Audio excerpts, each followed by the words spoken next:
and I'll be your friend. Jimmy, help you carry on. Somebody to lean. I know I sing badly, I'm sorry. Jimmy Toon.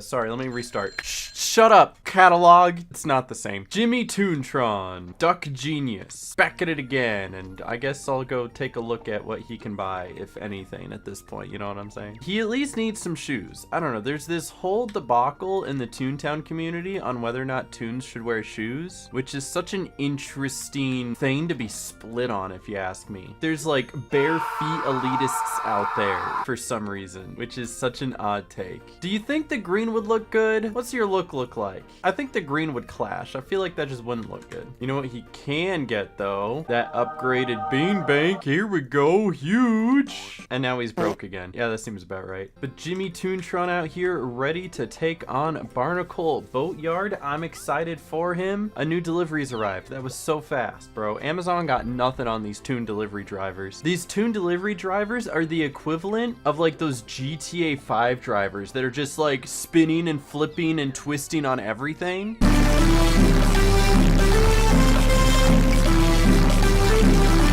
Jimmy Toontron has reached, I want to say, episode 4? Like, I understand messing up the number of the Toonie the Tiger episodes when there's like 100 of them. So when you're like 83, you can't remember if you're 82, 83, or 84. But when there's been like 4 of them, I'm surprised I just can't remember 4 of them. I'm pretty sure I'm just stupid. I think that's what it is. I'm stupid. Listen, I took an IQ test one time and it told me that my IQ was 86. And I don't know, man, in most places that's like a B, and a B is pretty good. B is technically above average. That's what B stands for. Above average. And C is just average. C is for average. But to get Jimmy started today, I already logged onto my other Toon and gave like multiple boosters to make sure he can get his gags up, because I know in this playground there is a point where you need level 4 gags. And then so I've got a booster that at least doubles lure, and then a booster that like triples throw. Get the universal gag booster and then like the power booster, just so that like throw has that even extra experience to it. So if anything, I anticipate him getting level 3s here. Otherwise,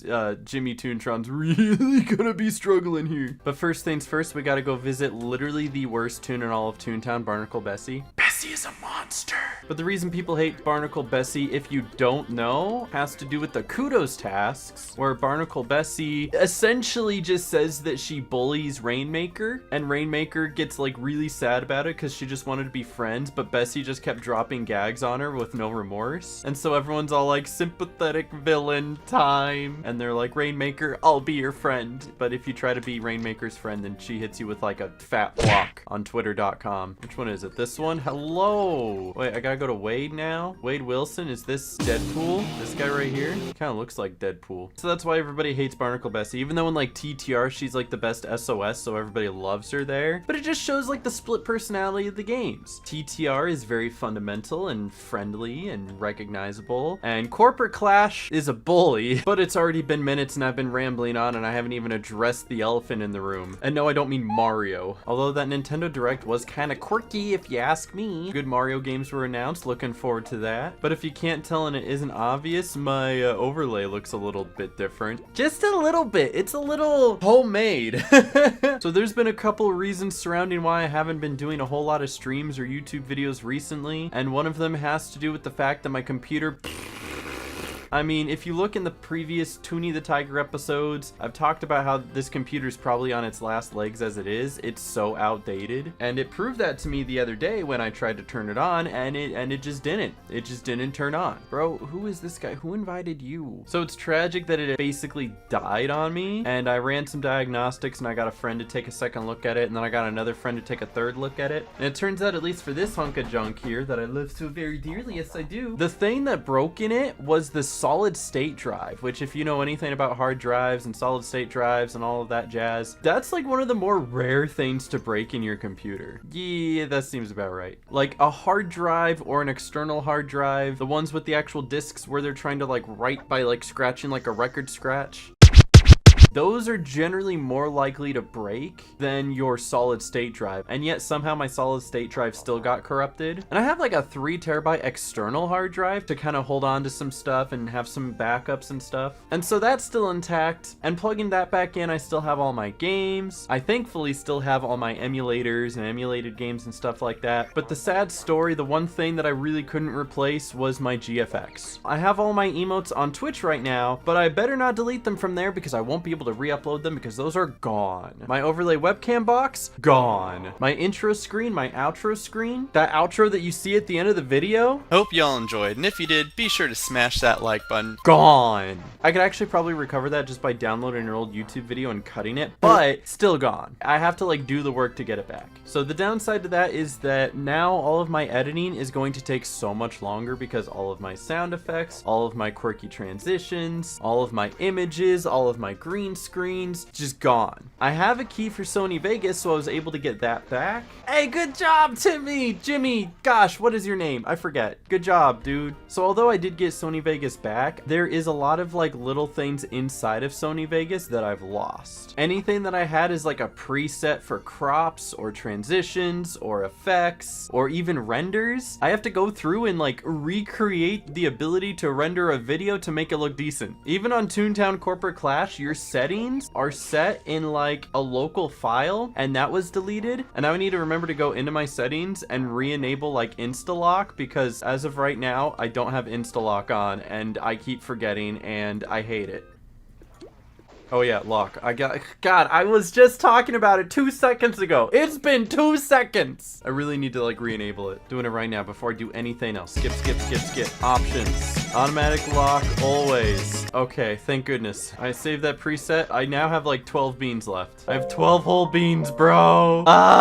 Said better give me some beans, bro. I need beans, dude. I'm losing my jelly beans. I'm at a negative deficit. Speaking of spending, the reason I didn't even start doing this recording earlier is that I needed to buy new razors. I need to be able to shave so I don't look like an animal when I get on the camera and go, how's it going, Toon? I swear I'm not pushing 30. May or may not be pushing 30, but you'll never know because I dye my hair and shave my face because I'm forever 22. I can't say forever 21 because that's already taken. Also, this needs to be turned in, but I don't have teleport access to Toontown Central. Oh wait, I do have teleport access to Toontown Central. Let's go. When did I do that? When did I get that task? Maybe I should get the teleport access to Barnacle Boatyard while I'm here, huh? This gives me jelly beans. Huge. 30 more jelly beans. Let's go. Did it all for the jelly beans, baby. Unfortunately, now I have to run back to Barnacle Boatyard. I know in the adult world we have something called the Walk of Shame. The Walk of Shame in Toontown is when you teleport somewhere and you don't have teleport access back, and then you got to go down like one of the longest streets in Toontown, and it just takes forever. Walk of Shame, cue it. Here we go. I walk a lonely road, the only one that I have ever known. So even though this computer is now functional again, it will still be nice to be able to get a new computer, which was finally fully funded, by the way. Shout out you guys for helping out fund my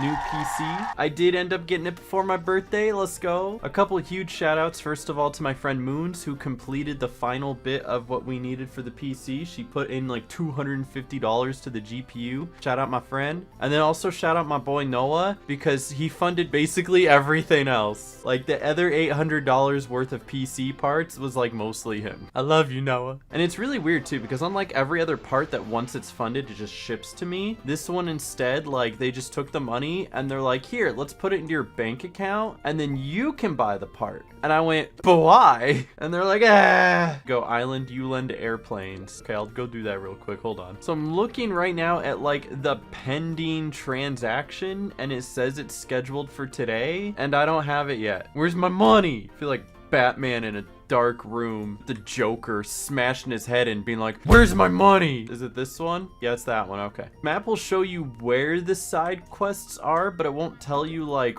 which one it is specifically. So I'm just gonna hold on to that for now. That's what we're gonna do. It'll happen naturally. Actually, I can't promise that, but I can hope. If we have nothing, at least we have hope. But what's going on in the news, the universe, the Tooniverse? Well, for me, I've been tweeting a lot. I don't necessarily mean like actually tweeting a lot, but rather I'm trying to like build a rapport, which sounds kind of funny, right? But it just means I'm trying to be able to prove to people that I know how to market. And so I decided to use Twitter as an example. So now I'm marketing specifically to the Toontown community by posting funny Toontown memes every single day. And like every single one of them has gotten at least like 70 to 80, if not 100 to 200 likes. So I think I'm winning Twitter right now, all for the sake that I can prove that I know marketing. Because if anything, I think that's kind of what I want to do with my expertise. I have a nicely built resume where I have some nice things saying that I've worked in social media and I've worked with gaming. But you know who's always hiring is marketing. So I could probably get a marketing job at a place that I kind of like. And if I can show that I can market Toontown, boy, if you can market Toontown, you can market anything. You know what I mean? I'm glad that you guys are liking the Toontown tweets. I'll try to continue doing more of them as I think of silly funny memes and stuff like these where it's just stupid, man. I love how stupid it is. So if you're not following my Twitter, you should follow my Twitter. And if you don't follow my Twitter, that's okay. I'm not gonna get mad at you like you should. But yeah, my computer being dead is one of the reasons that I wasn't doing a whole lot of YouTube videos and streams and whatever in the past like couple weeks. But the other reason is because I did have company. The lovely Carly was over, and during that time we took a trip to Portland for a few days, so obviously I couldn't do any work while I was there. I saw my family, which was really nice. For some reason my niece and nephew think I'm way cooler than I actually am. They see that I've like followers and subscribers on YouTube, and they just like don't associate that it's with Toontown. So they're all like, my friends think you're famous because you're a Twitch partner. And I'm like, that's not how that works. Tell me you didn't show them my channel. And they're like, we did. Code Mega Snoop G Fuel, am I right? They literally repeated that to me like maybe 50 times during the weekend that I was there. They have said Code Mega Snoop G Fuel more than I have, which is insane. But speaking of Code Mega Snoop G Fuel. And then we came back and I was chilling for a few days, but then that upcoming weekend afterward, we had the Call of Duty Championships, which I know if you're watching a Toontown video, you probably don't care or have never heard of it, and that's okay. I'm still gonna rant about it anyway. Because for me, before I was even Mega Snoop doing Toontown Toonie videos, I was a dude named Shadow Serpent who didn't do commentaries. That was a weird thing that I said for some reason. And I made a lot of Call of Duty videos, and I deleted most of them. There's still some out there somewhere, so I even put a couple on this channel. I don't know why. I think I was depressed. But I've been following Call of Duty for a very long time, and because of that, I know a few people in the Call of Duty community, and even so, what I was astounded by was that like my girlfriend knew people in the Call of Duty community. She was the one with the hookups, because we went to like the event to like watch the dudes play Call of Duty, and she was like, oh yeah, that's my friend Lisa. She's like married to the coach of one of the elite Call of Duty teams. And then she's like, oh yeah, my other friend Dez or Zed, I don't remember. There was two of them. One was Dez and one was Zed, and it was funny because their names were each other but reversed. One of them was like the owner of Seattle Surge, and she was just casually messaging him like, yeah, we're here, I'm just watching. Where are you? The VIP lounge. That's interesting, right? Like, she's got all the hookups, right? Listen, when it comes to the Toontown community,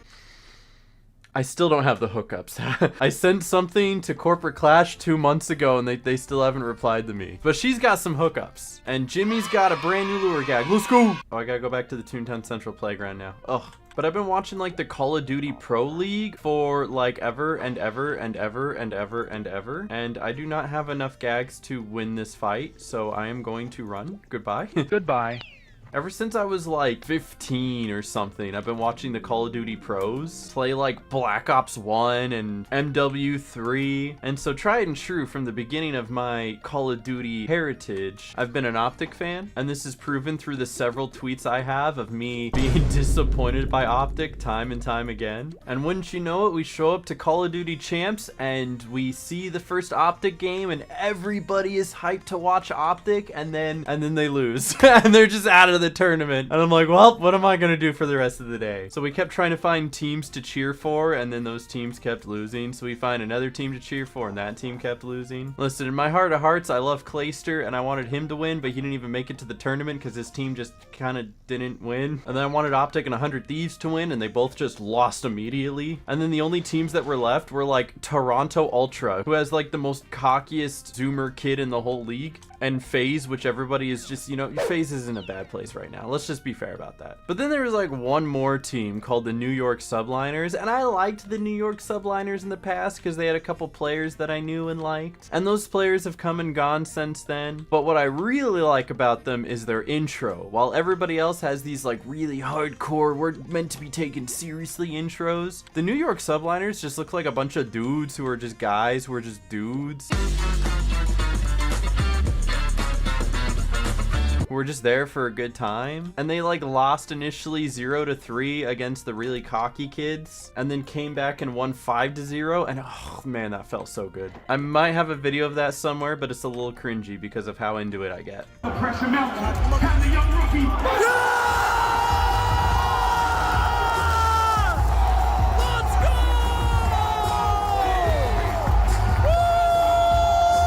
I know some people get that way with their sports, but like it feels awkward to do that with like Call of Duty. But hey, I had fun, and that's what matters, is that I had fun. I'm looking forward to the future where I get to spend many weekends at home just watching Call of Duty events. However, they're all done for this year, so I gotta wait another 6 months. So between that and football, those are like my two guilty pleasures, and neither of them are here for several months, so I guess I'm just gonna cry for a bit.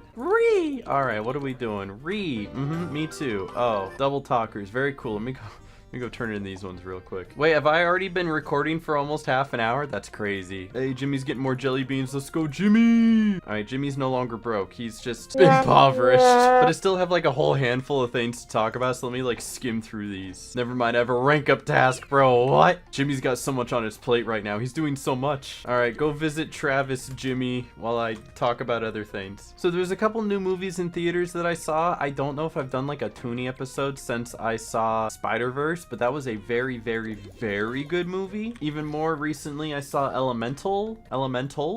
Is there an S on the end of that? Elemental? I saw that with Carly, and it was cute, but man, one of the characters was like really obnoxious. The fire character was wonderful, wonderfully made, had a good character arc, but the water character guy, I don't see why she fell in love with him. Either she just pitied him so much that she fell in love with him, or maybe it was just one of those forbidden love things. Then once it was no longer forbidden, she's just gonna be like, you know, I just don't feel the same spark. Get it? Because she's fire and it's spark. Get it? Guys, do you get it? But yeah, that character was like obnoxious. But what I really did like about the movie was the visuals. It had beautiful visuals, like not just, you know, with the elements themselves, fire goes this way and water goes that way, but it was just very imaginative in the sense where like there was a crack right between two buildings, and because of course they're made out of fire and water, they were able to like squeeze themselves and go right through the crack, and all you see is like this blast of fire chasing this gush of water with a couple eyeballs in it. And so Elementals was like, okay, there seems to be two consensi.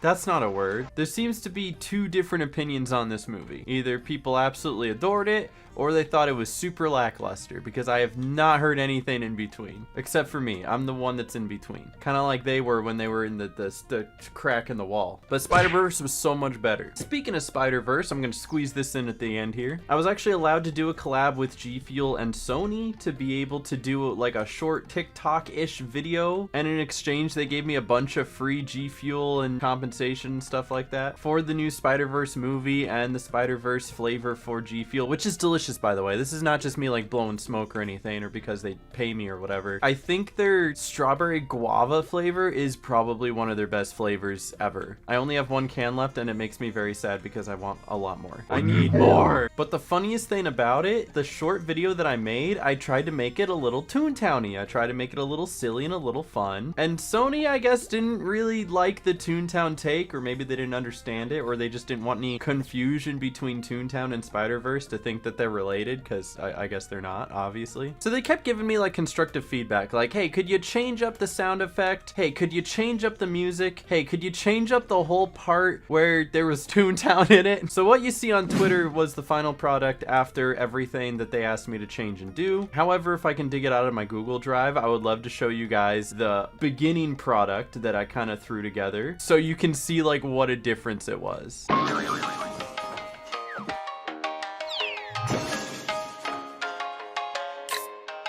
So you can see between those two just how much was kind of changed to avoid Toontown mixed in, but at the same time I tried to leave as many Toontown references there as I could because I know you guys and I know you guys like Toontown, and Toontown is kind of my brand, you know, that's just how it is. But most companies aren't too restrictive with the things they ask you for whenever they want you to do a promotion, so that was probably the most restrictive I've ever been when it comes to those things, but it still wasn't a big deal. I'm not complaining by any means. It allowed me to be more creative and try to work around the parameters, kind of like what I have to do here with my lack of overlay. Losing all of my sound effects and my overlays and everything might have hindered me in the beginning, but it allowed me an ability to be more creative. So like I have this new outro screen at the end of my stream. Instead of just being a static non-moving image, I have this.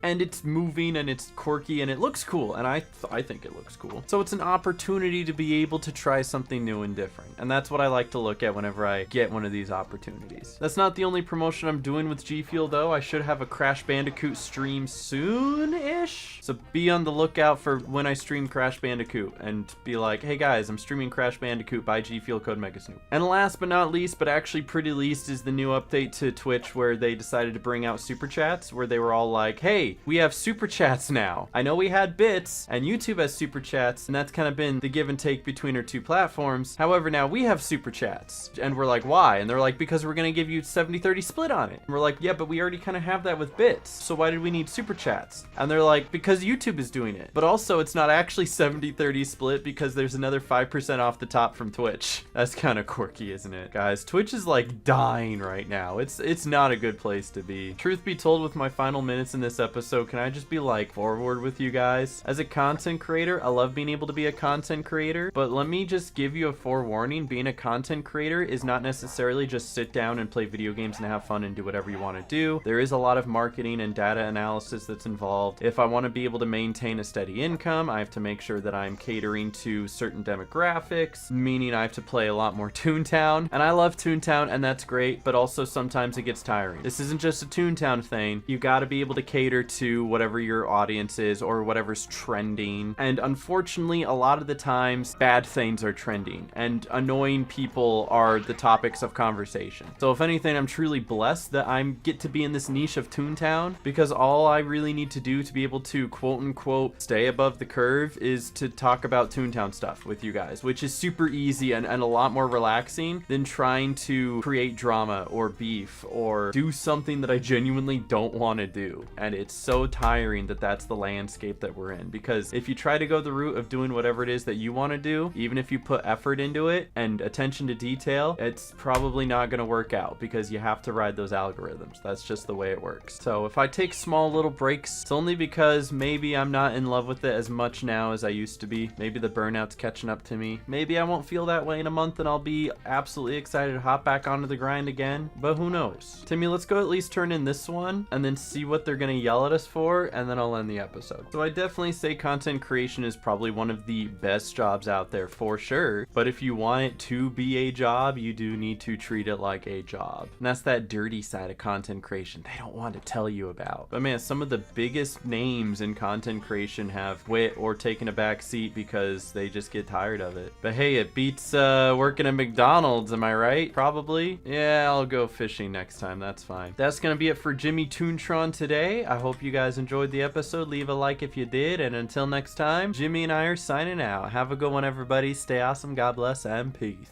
Twitch is a disaster. Bye.